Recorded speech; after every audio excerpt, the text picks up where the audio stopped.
아이고 여러분, 지금 이 소녀가 갇혀 있는 곳은 나라의 기둥이라 불리는 병조판서 강대감 댁의 차가운 광입니다.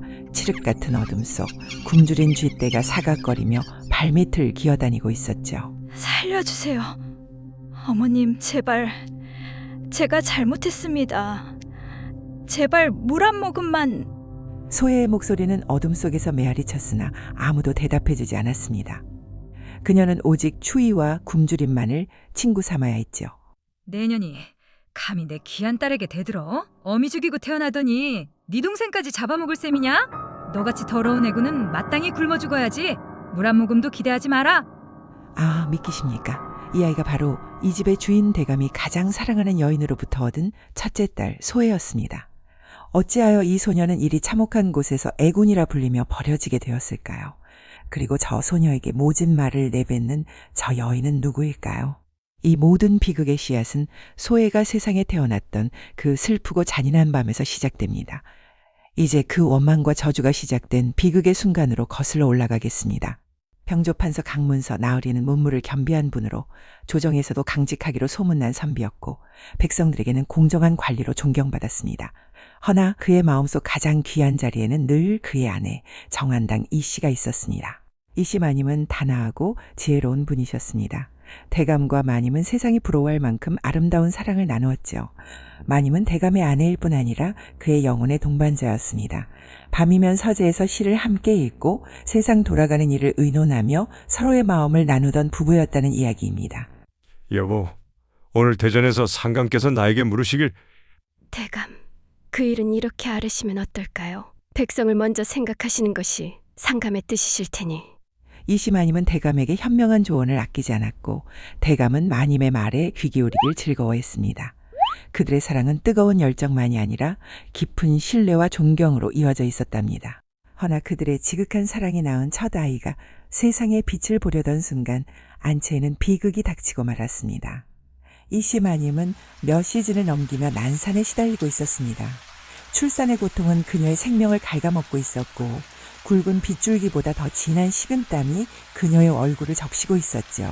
나으리, 마님께서 기력이 너무 쇠하십니다. 이대로는 위태롭습니다. 여보, 제발 정신 차리시오. 의원, 어서 손을 쓰란 말이오. 부인에게 무슨 일이라도 생기면 나도 살지 못하오. 대감은 안채 문 밖에서 무릎을 꿇고 하늘에 빌었습니다. 아내를 살려달라고, 자신의 목숨을 가져가도 좋으니 아내만은 살려달라고 간절히 빌었죠. 남편 절규에도 마님의 숨소리는 점점 가늘어졌습니다. 대감은 그 절박한 순간에도 문고리만 부여잡은 채 힘없이 무너지는 자신의 세상 앞에서 아무것도 할 수 없었답니다. 그리고 마침내 희미하고 작은 아기의 울음소리가 터져나왔습니다. 대감은 잠시 희망에 젖을 뻔했습니다. 허나 그 울음소리는 곧 비명에 묻히고 말았죠. 나으리, 마님께서 끝내 숨을 거두셨습니다. 아, 이씨 마님은 갓 태어난 딸, 소의 작은 손 한번 잡아보지 못하고 꽃잎처럼 져버리고 말았답니다. 산후한 것입니다. 대감은 비틀거리며 안채로 들어섰습니다. 싸늘하게 식어가는 아내의 손을 부여잡았죠. 마님 얼굴은 창백했으나 마치 잠든 것처럼 평온했습니다. 허나 그 손은 대감의 뜨거운 눈물마저 식힐 만큼 차가웠답니다. 여보, 눈을 뜨시오. 내가 잘못했어. 내가 당신을 지키지 못했어. 대감의 통곡 소리가 안채를 뒤흔들었습니다. 아이고, 그 옆에서는 갓난 소혜가 어미의 죽음을 알려오면 울음을 터뜨리고 있었죠. 사랑이 깊었던 만큼 대감의 심장에 박힌 원망은 더욱 잔인할 수밖에 없었습니다. 너 때문에 네가 나의 아내를 데려갔구나. 네가 없었더라면, 네가 태어나지 않았더라면. 사랑하는 아내를 앗아간 그 존재. 강대감의 눈에는 소혜가 기쁨이 아니라 어미를 죽이고 태어난 잔인한 빚으로밖에 보이지 않았답니다. 대감은 딸을 볼 때마다 아내의 마지막 고통이 떠올라 스스로를 괴롭혔습니다. 하지만 이씨 마님은 마지막 순간까지 남편에게 간절히 부탁하였습니다. 의원이 급히 대감을 불러들였을 때 마님은 마지막 힘을 다해 남편의 손을 붙잡았죠. 대감, 우리 아이 부디 저의 목까지 더 사랑으로 키워주셔야 합니다. 제발 아이를 원망하지 마십시오. 저의 간절한 청입니다. 마님의 목소리는 점점 가늘어졌습니다. 대감은 마님의 손을 꽉 쥐며 고개를 끄덕였으나 그 약속을 지킬 수 있을지 스스로도 알 수 없었습니다. 그리고 마님은 평생 아끼던 붉은 자수정 놀이개를 힘겹게 풀어 대감의 손에 쥐어주었습니다. 맑고 깊은 붉은색 자수정은 그들의 뜨거웠던 사랑과 딸을 향한 어머니의 간절한 염원을 담고 있었죠. 이것을 우리 아이에게 꼭 전해주십시오. 이것이 저의 마지막 사랑입니다. 대감은 놀이개를 움켜쥐었으나 고통과 분노로 가득 찬 마음에 아내의 마지막 소원조차 저버리고 말았습니다. 그는 놀이개를 딸에게 전하지 않고 깊은 슬픔 속에 스스로를 가두었죠. 이후 대감은 딸 소혜를 보아서는 안 될 존재로 여겼습니다. 안채는 냉기만 감돌았고 갓난아이는 아버지의 냉정한 침묵 속에서 울어야 했습니다.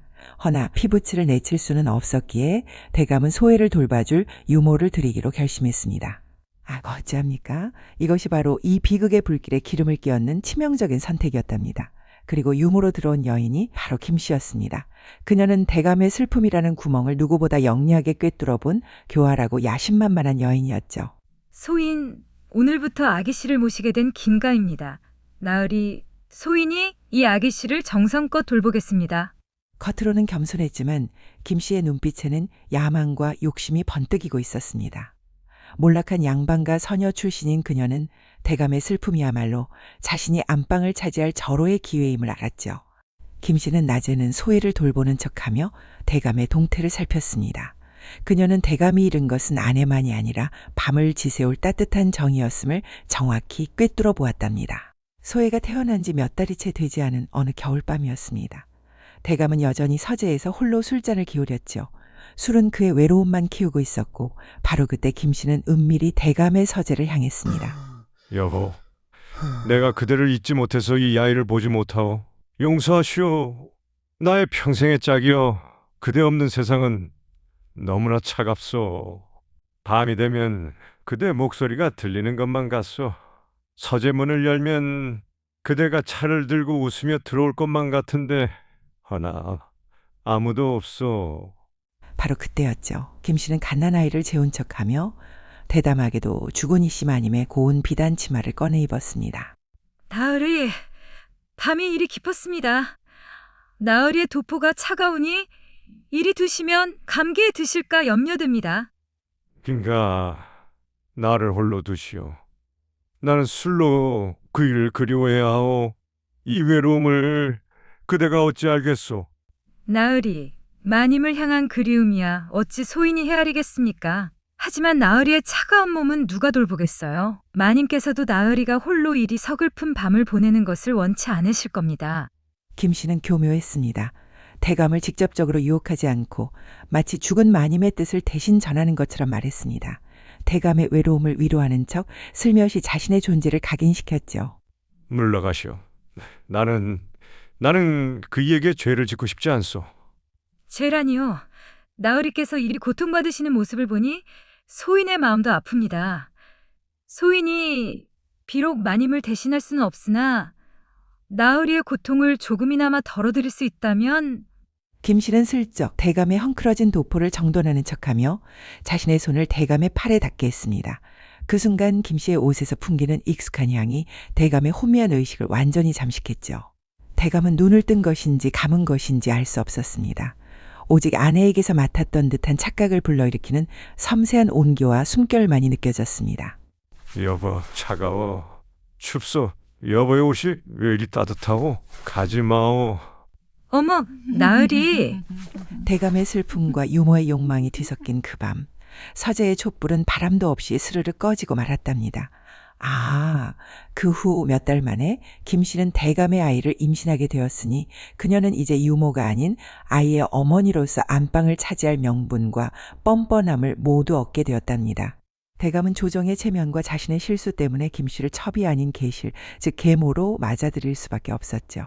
이것은 대감이 죽은 아내에게 저지른 두 번째 배신이었습니다. 이제 이 집안의 안방은 나의 것이다. 소혜 따위는 이제 내 발 아래 있을 뿐이지. 1년 후 김씨는 둘째 딸 소정을 낳았습니다. 그리고 그녀는 자신이 낳은 딸을 끔찍이 아끼는 만큼 본처의 딸 소혜를 향한 질투와 차별을 노골적으로 드러내기 시작하였습니다. 아이고, 내 귀한 딸.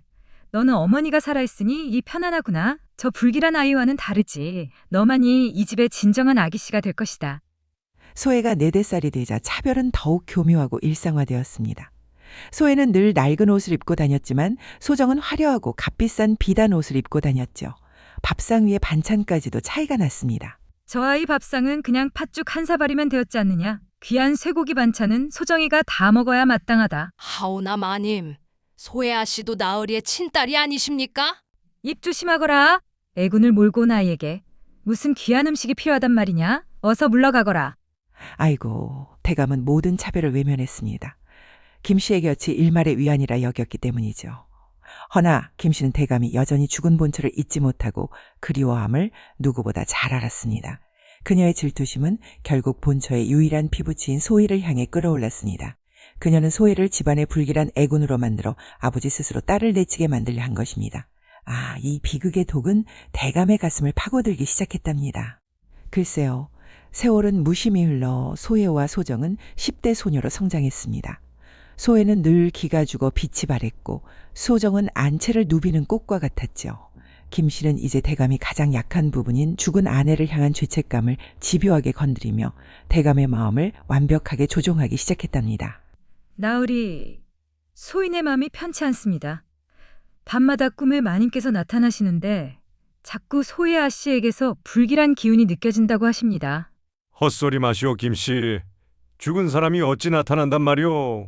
소인도 믿고 싶지 않습니다. 허나 소혜아 씨가 태어난 후 집안에 우환이 끊이질 않았고 결국 마님께서도 애군 때문에 돌아가신 것은 아닐까요? 소인이 몰래 점을 쳐보았사옵니다. 무당이 말하길 소혜아 씨의 사주팔자가 너무 세다하옵니다. 이대로 두셨다간 집안에 큰 재앙이 닥칠 것입니다. 이 악독한 속삭임은 대감의 죄책감과 슬픔을 파고들었습니다. 대감은 애써 외면하려 했지만 결국 김 씨의 말에 넘어가 소혜를 불길한 존재로 여기기 시작했습니다. 대감은 소혜를 볼 때마다 아내의 죽음이 환영처럼 느껴져 점점 더 그녀를 피하게 되었답니다. 그 결과 대감의 사랑은 온전히 둘째 딸 소정에게만 향했습니다. 소정은 아버지의 사랑을 독차지하며 더욱 철없고 이기적으로 자랐습니다. 아가님, 오늘은 소정이가 수놓은 난입니다. 보시고 칭찬해 주세요.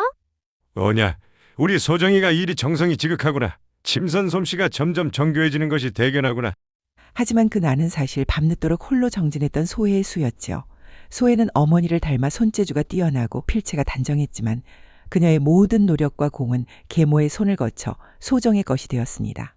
소정아, 내 언니가 수놓은 이 손수건을 네가 수놓은 것처럼 아버님께 드려야 한다. 너의 정성이 더 귀한 법이니라. 네, 어머니. 언니의 수가 이리 곱게 완성되었으니 제가 잘 포장해서 드리겠습니다. 어차피 아버님은 저를 칭찬하시겠죠. 언니에게는 이런 기회조차 아깝지 않습니까? 한 번은 소혜에게 글을 가르치던 선생이 대감에게 소혜의 재능을 극찬하는 일이 있었습니다. 나으리, 소혜아 씨의 문장력과 필체는 참으로 뛰어납니다.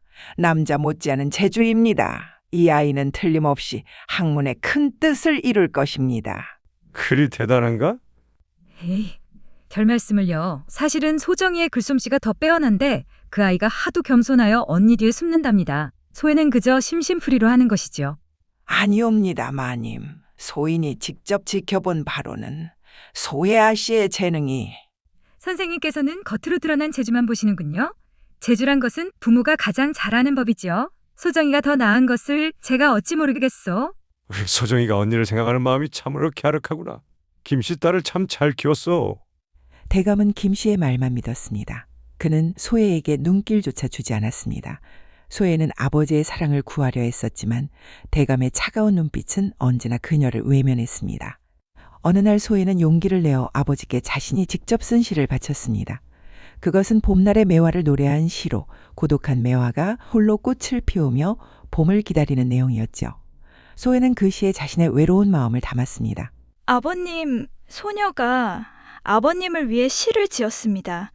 부디 한번 읽어주십시오. 예, 알겠다. 서재에 두고 가거라. 아버님, 제가 무엇을 잘못했습니까? 왜 저를 보려 하지 않으십니까? 소의 목소리는 떨렸습니다.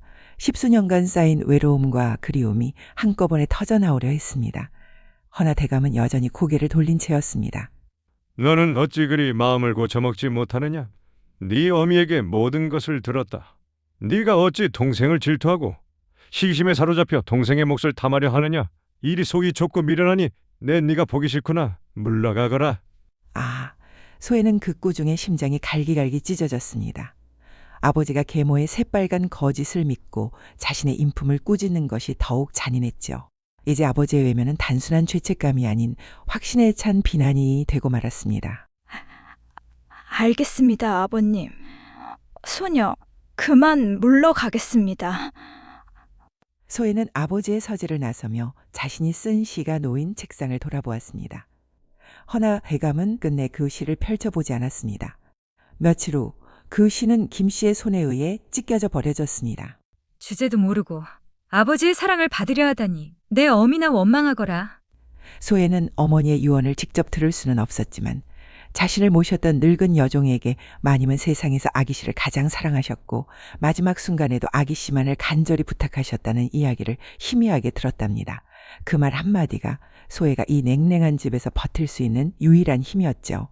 그러던 어느 날 강대감이 조정의 명을 받아 한 달이 넘는 외부 행차를 떠난 날이었습니다. 대감의 눈을 피하게 되자 계모 김씨는 더 이상 자신의 잔인함을 숨기지 않았죠. 소혜는 숨쉬는 것조차 죄가 되었습니다. 그날 안채에서 소혜와 소정이 마주쳤습니다. 이제 둘 다 혼기가 찬 처녀였죠. 소정은 화려한 비단 치마를 입고 있었고 소혜는 여전히 빛바랜 옷차림이었습니다. 소정은 소혜를 보자 비웃는 표정을 지었습니다. 어머니 김씨에게 배운 대로 소정은 언니를 깔보는 것이 당연하다고 여겼죠. 어머 언니, 오늘도 그 남루한 옷을 입고 계시네요. 아무리 애군의 딸이라지만 그래도 대감마님의 여식인데 참 볼품 없으시네요. 소정아, 그만 물러가거라. 언니는 아세요? 언니 때문에 언니 어머니가 일찍 돌아가셨다는 거. 언니나 언니 어머니나 정말 애군을 몰고 다니나 봅니다. 소정의 말에 소혜의 얼굴이 창백해졌습니다. 아무리 참아도 이 말만큼은 참을 수 없었습니다. 소혜의 눈에 처음으로 분노의 빛이 어렸습니다. 소정아, 그 말만은 하지 말거라. 나의 어머니를 모욕하지 말거라. 왜요? 사실인데요. 언니가 태어나지만 않았어도 딸은 어미 팔자 닿는다는데 언니가 애군이니 그 어미도 똑같겠죠. 네가 감히 돌아가신 어른을 모욕하느냐? 소혜는 평생 처음으로 동생에게 대들었습니다. 소정은 당황했고 뒤로 물러서다가 곁에 있던 조상 대대로 내려온 귀한 청자 화분을 홧김에 밀어버렸습니다. 화분이 바닥에 떨어져 산산조각이 났습니다. 두 자매는 그 자리에 얼어붙었습니다. 소정은 자신이 깨뜨렸다는 사실을 깨달았으나 곧 교활한 생각을 떠올렸죠. 어머니, 언니가 저를 밀어서 화분이 깨졌어요. 아니다. 내가 밀지 않았느냐? 소정의 울음소리를 듣고 김씨가 급히 달려왔습니다. 김씨는 깨진 화분과 두 딸을 번갈아 보았습니다. 이것은 소혜를 제거할 완벽한 기회였죠. 어머니, 언니가 제가 한 말에 화가 나서 저를 밀었어요. 그래서 제가 넘어지면서 화분이... 아니옵니다. 제가 아니라 소정이가 홧김에... 감히 내가 동생에게 죄를 뒤집어 씌우려 하느냐? 조상 대대로 내려온 기물을 깨트린 것도 모자라. 네 몸에 깃든 불길한 애군이 기어이 이 집안의 재앙을 불러오는구나. 당장 전현을 광에 가두고 전현의 몸에 불길한 기운이 다 빠져나갈 때까지 굶기도록 하라. 어머니, 제가 실수했습니다. 부디 용서해 주세요. 광은 너무 어둡고 무서운 곳이옵니다. 네가 어미를 죽이고 태어난 죄. 이 집안의 애군을 가져온 죄를 이제 치러야 할 때다. 당장 끌고 가라. 변명은 소용이 없었습니다. 계모는 소혜를 칠흑 같은 어둠이 갇힌 광에 밀어넣고 빗장을 걸어 잠갔습니다. 광 속은 찬 기운과 퀴퀴한 곰팡이 냄새로 가득했습니다. 햇빛 한 줄기 들지 않는 어둠 속에서 소혜는 굶주림과 추위 그리고 끝없는 공포 속에 홀로 떨었습니다. 해가 지고 달이 뜨는 긴 시간 동안 그녀에게 주어진 것은 오직 절망뿐이었죠. 어머니, 제가 잘못 태어난 것일까요? 아버님은 왜 저를 보려 하지 않으실까요? 소혜의 애달픈 목소리는 칠흑 같은 어둠 속에서 차가운 메아리만 되어 돌아올 뿐이었습니다. 주변의 침묵은 그녀의 절망을 더욱 깊은 나락으로 밀어넣었죠. 그녀에게 남은 친구라곤 몸을 옥죄는 잔인한 주의와 속을 갉아먹는 사무치는 굶주림뿐이었습니다. 긴긴 첫날 밤이 지나고 이틀째가 되자 소의 입술은 가뭄이 된 땅처럼 바짝 갈라졌습니다. 목구멍은 타들어갔고 물 한 모금은커녕 곡식 알갱이 하나도 그녀에게 허락되지 않았습니다. 김호 김씨는 마치 죄인을 처단하듯 소혜가 그 광 속에서 서서히 생명을 잃어가기를 바라고 있었던 것입니다. 목이 너무 마릅니다, 어머니. 소녀는 어머니가 그립습니다. 소혜는 친어머니의 얼굴을 단 한 번도 본 적이 없었답니다. 허나 이 칠흑 같은 어둠 속에서 그녀는 어머니를 간절히 상상했습니다. 틀림없이 따뜻하고 부드러운 손으로 자신을 안아주었을 어머니를 그렸죠. 그 작은 희망만이 그녀를 버티게 하는 유일한 힘이었습니다. 어머니, 제가 어머니를 죽였다고 모두들 말합니다. 소녀가 정말로 어머니를 죽인 것일까요?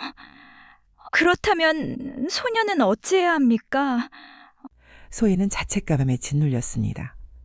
계모와 주변 사람들이 끊임없이 말했던 어미를 죽이고 태어난 아이라는 낙인이 이제 소혜 스스로를 옥죄고 있었습니다. 사흘째가 되자 소혜는 기력을 잃고 쓰러졌습니다. 어둠 속에서 의식이 흐릿해졌고 환청이 들리기 시작했습니다. 우리 아가, 엄마가 미안하구나. 엄마가 너를 지켜주지 못해서. 하지만 엄마는 너를 사랑한단다. 어머니, 소녀를 데려가 주세요. 소녀는 이곳이 너무 무섭습니다. 소혜는 죽음의 문턱까지 갔습니다. 그녀는 이대로 이 어둠 속에서 사라지는 것이 차라리 나을지도 모른다고 생각했습니다. 허나 그 순간 늙은 여종이 했던 말이 희미하게 떠올랐습니다. 아기씨, 마님께서는 마지막 순간까지 아기씨만을 걱정하셨답니다. 아기씨를 사랑으로 키워달라고 간절히 부탁하셨지요. 어머니께서 저를 사랑하셨다고. 소녀, 어머니의 사랑에 보답해야 합니다. 소혜는 그 희미한 어머니의 사랑에 마지막 투혼을 불태웠습니다. 몸은 이미 지쳐 쓰러질 지경이었으나 마음만은 어머니의 딸답게 꺾이지 않으려 발버둥 쳤죠. 이 지옥 같은 어둠에서 그녀를 버티게 하는 것은 오직 그 사랑의 믿음뿐이었습니다. 그렇게 나흘째 소혜의 생명이 거의 다 타들어갈 무렵이었습니다. 바로 그때 믿을 수 없게도 광을 굳게 닫고 있던 차가운 빗장이 덜컥 소리를 내며 열렸습니다.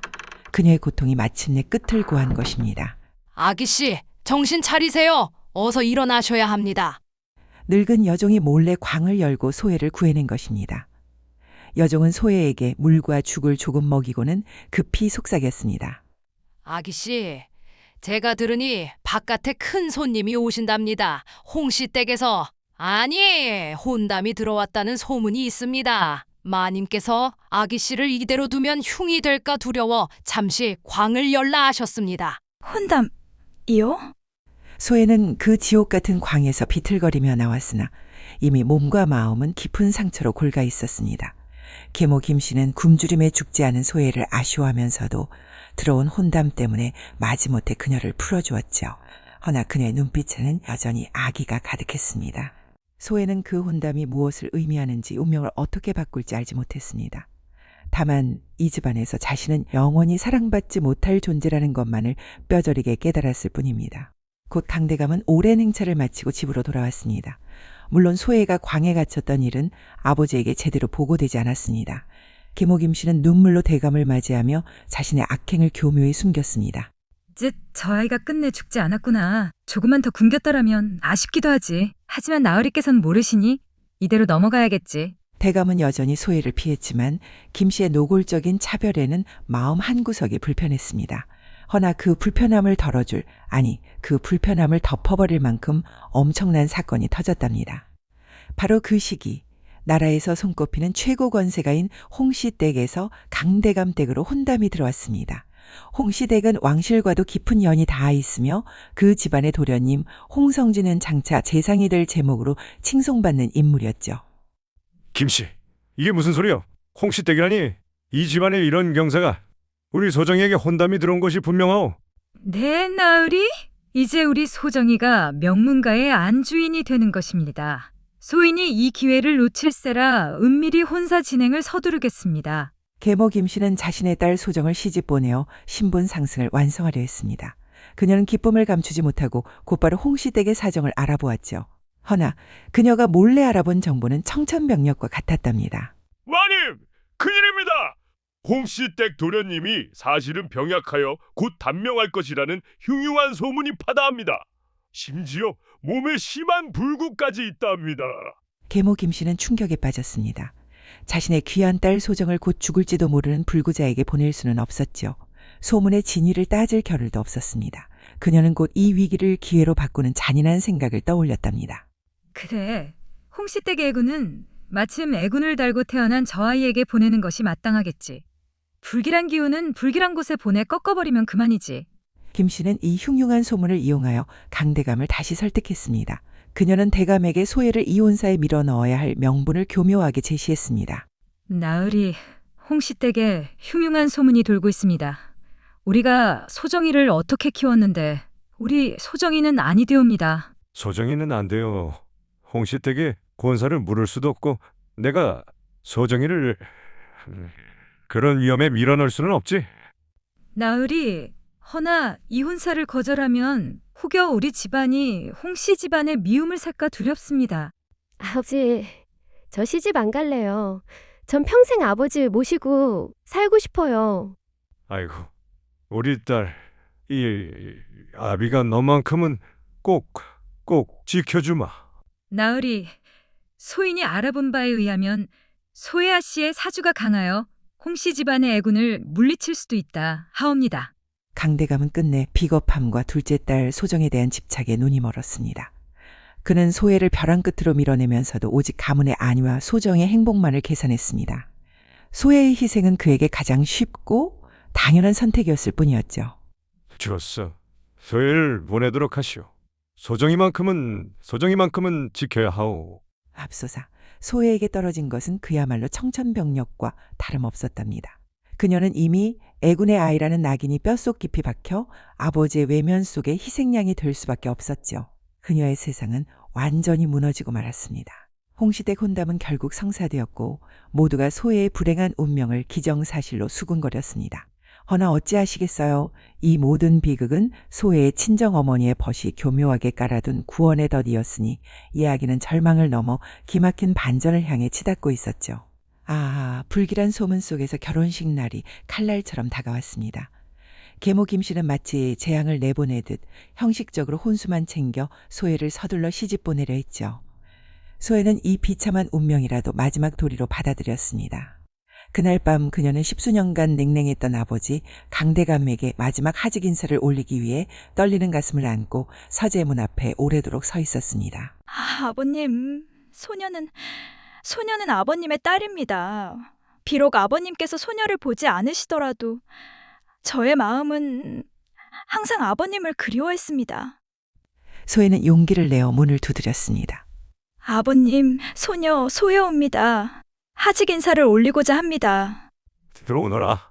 소혜는 조심스러운 발걸음으로 서재 안으로 들어섰습니다. 아, 그때까지도 대감은 창밖을 바라보며 딸에게 끝내 등을 보인 채였습니다.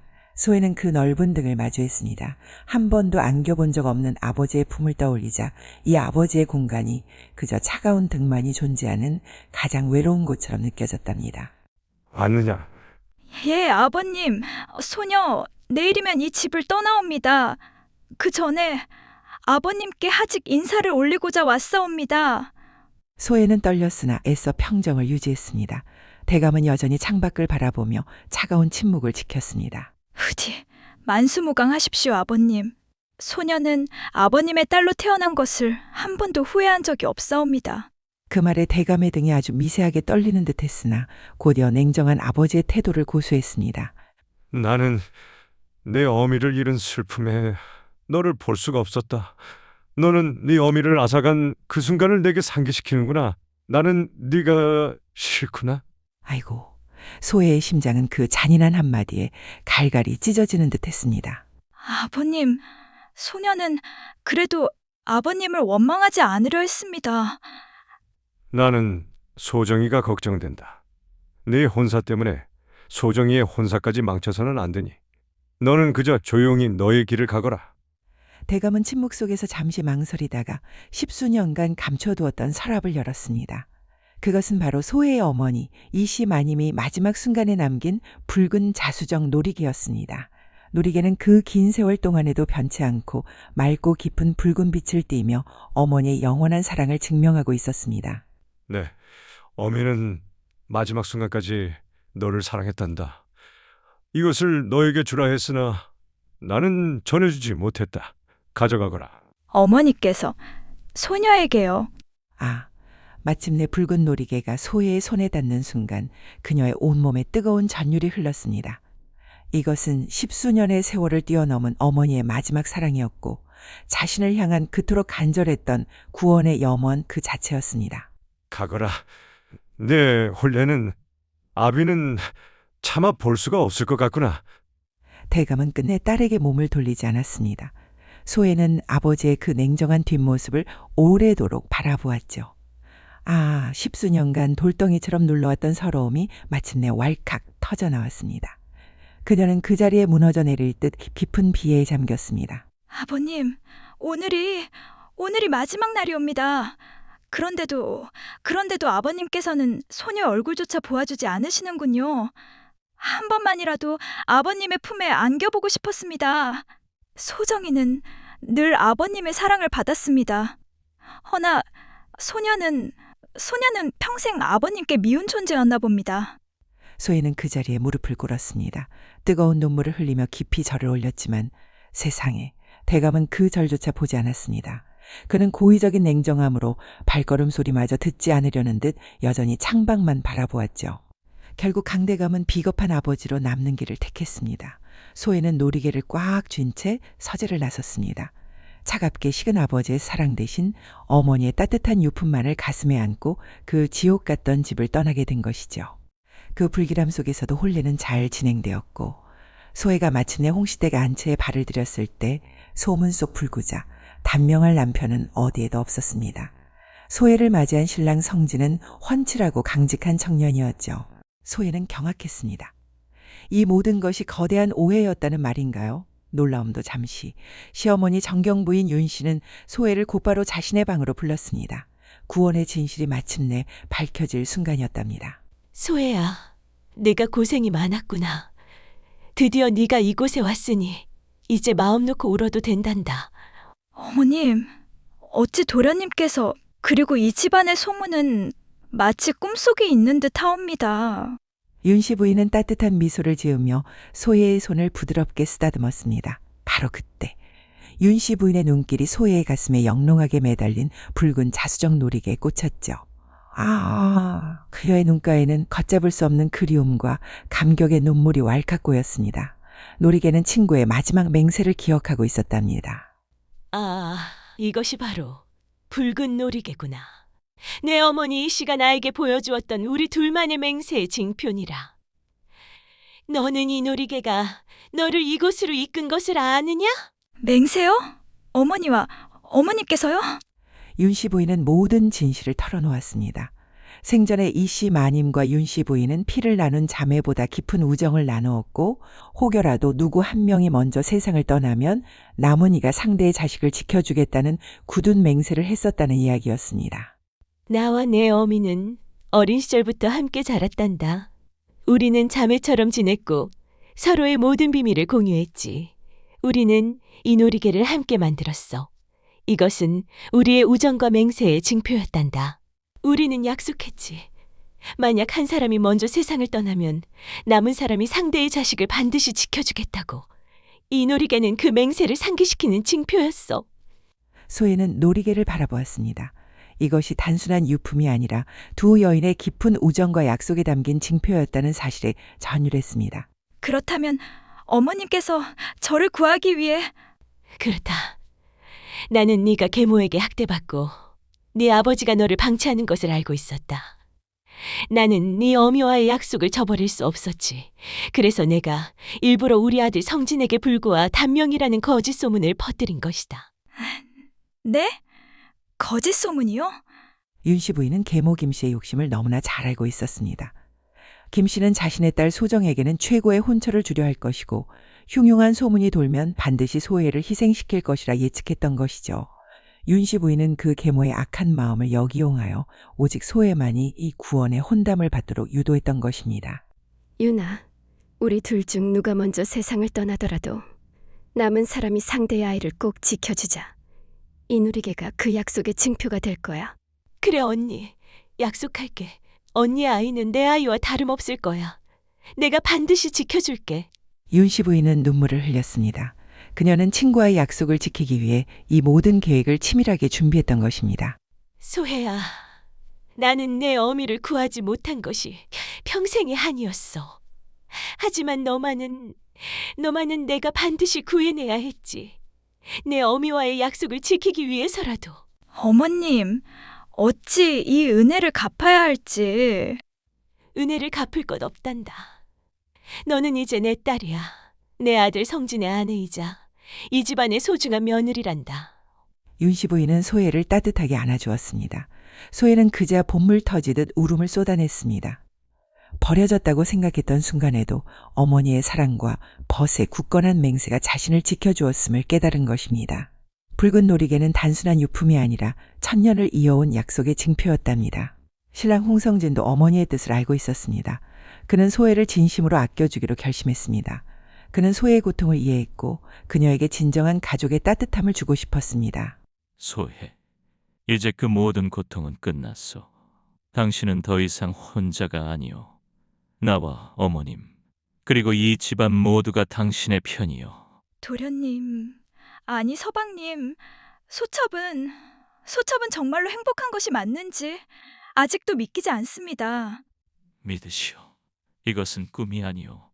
당신은 이제 이 집안의 소중한 사람이오. 소혜는 비로소 자신의 존재가 죄가 아님을 깨달았습니다.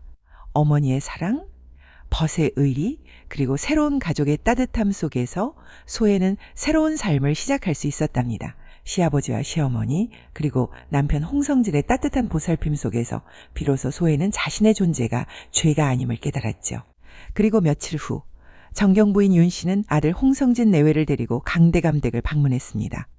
소혜는 이제 나라 최고 명문가의 위풍당당한 며느리로서 친정으로 돌아왔습니다. 정경부인, 어찌 이 귀한 걸음을, 그리고 사위, 네가 어찌 이 멀쩡한 모습으로. 흉흉한 소문은 다 무엇이었단 말이냐? 강나으리, 나는 오늘 사돈의 도리가 아니라 죽은 벗의 친구로서 왔소. 나으리의 댁에서 저질러진 모든 악행을 심판하러 온 것이지요. 윤 씨 부인은 강대감과 계모 김 씨 앞에서 모든 진실을 폭로했습니다. 불길한 소문이 거짓이었음과 소혜 어머니가 남긴 맹세의 징표가 어떻게 소혜를 구원했는지를 말입니다. 언니는 마지막 순간까지 딸을 사랑으로 키워달라 부탁했소. 그런데 박가사돈께서는 친딸을 광에 가두고 굶주리게 하고 마지막 날까지 얼굴조차 보지 않았소. 소혜가 원망하며 이 집을 떠났다는 것을 아시오? 강대감은 윤 씨의 말에 얼굴이 새하얗게 변했습니다. 광에 갇혔더니 그것이 사실이요? 대감께서 행차간 사이 이 아이는 나흘간 광에 갇혀 죽을 고비를 넘겼소. 이제 직접 물어보시오. 강대감은 떨리는 눈으로 소혜를 바라보았습니다. 생애 처음으로 딸의 눈을 똑바로 마주한 순간이었죠.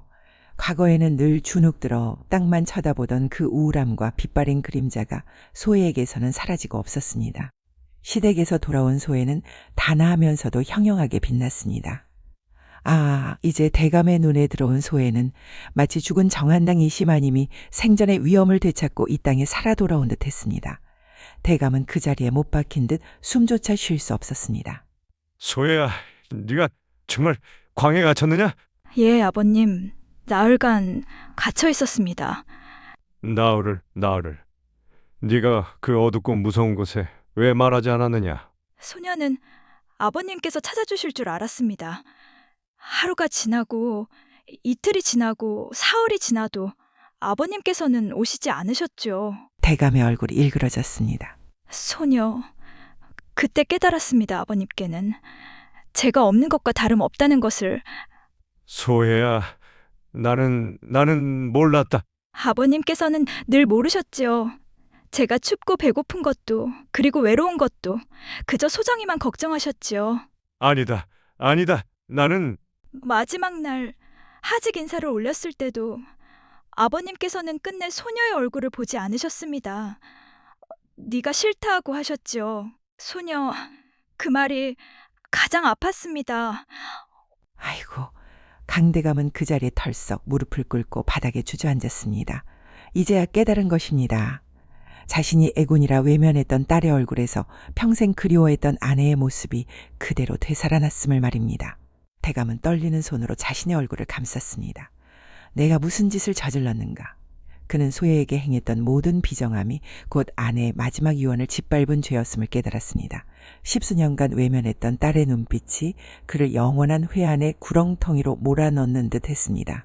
소녀 아버님의 품에 단 한 번이라도 안겨보고 싶었습니다.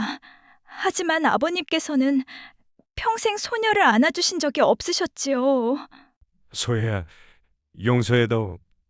아비가 죄인이다. 네가 원망한 것이 당연하다. 아버님, 소녀는 이제 아버님을 원망하지 않습니다. 다만 소녀의 삶은 이제부터 아버님과는 무관합니다. 소녀는 이제 저의 길을 걷고 싶을 뿐입니다. 소혜의 담담한 대답에 대감은 더욱 가슴이 찢어졌습니다. 이것은 용서가 아니라 영원한 단절의 선언이었습니다. 이 착한 아이가 아버지의 미움에서 완전히 벗어나 새로운 운명을 스스로 선택하고 있었기 때문이죠. 김씨! 물러가시오. 나는 이제 당신의 얼굴도 보고 싶지 않소. 당신은 내 아내의 딸을 괴롭힌 죄인이오. 나으리, 소인을 버리지 마십시오. 소인은 나으리를 위해. 대감의 권세와 홍씨 부인의 준엄한 명분 앞에 계모 김씨는 더 이상 버티지 못했습니다. 그녀는 안방마님으로서의 위를 박탈당하고 그 길로 비참하게 대감 댁에서 쫓겨났습니다. 결국 그녀가 그토록 탐했던 자리는 모래성처럼 무너지고 말았죠. 둘째 딸 소정의 운명은 어찌 되었을까요? 소정은 비록 친딸이었으나 어머니의 악행을 방조한 죄로 외딴 별채에 격리되어 근신하게 되었습니다. 대감은 소정을 볼 때마다 자신이 소혜에게 저지른 죄책감에 고통받았으니 소정은 아버지의 영원한 회한의 거울이 되어버린 것입니다. 사랑을 잃은 슬픔에 눈이 멀어 핏줄마저 외면했던 강대감은 그 후 평생 소혜가 떠난 서재의 빈자리를 바라보며 회한 속에서 살았습니다. 소혜는 그를 절연하듯 떠났고 그는 영원한 고독 속에 남겨진 것입니다. 하지만 수년의 세월이 흐른 뒤 소혜는 아버지의 소식을 듣고 편지를 보냈습니다. 그 편지에는 원망 대신 과거의 모든 일을 덮는 따뜻한 용서가 담겨 있었습니다. 강대감은 늦었지만 딸의 용서를 받아 안고서야 비로소 눈을 감을 수 있었답니다. 고맙다. 정말 고맙다, 소혜야. 이제야 이 어미를 편히 볼 수 있겠구나.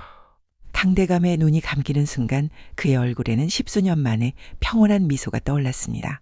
붉은 놀이개에 담긴 어머니의 사랑과 벗의 굳건한 의리가 결국 한 아이의 운명을 구원하고 한 아버지의 고독한 회한마저 감싸는 것입니다. 이것이 바로 사랑과 용서가 죽음과 세월을 넘어 증명된 이야기입니다. 지금까지 토깽이 아담이었습니다. 오늘 이야기가 재미있으셨다면 좋아요 꾹 눌러주시고 또 듣고 싶은 이야기가 있으시면 댓글로 남겨주세요. 늘 건강하시고 행복하세요. 감사합니다.